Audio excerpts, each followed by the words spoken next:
So, in the part two, let's discuss the types of CSS. So, we have inline CSS, but what is this? Inline CSS, the forbidden technique. Let me show you. Inline CSS, rebellious cousin will show up at family dinners uninvited.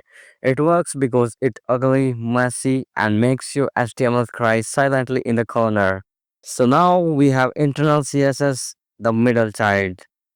Internal CSS lives inside your HTML file like a clingy ex who won't leave. It is set for small things, but in big projects, it will turn into a tangled web of spaghetti code. So, part 4, we have external CSS, the clean and sexy way.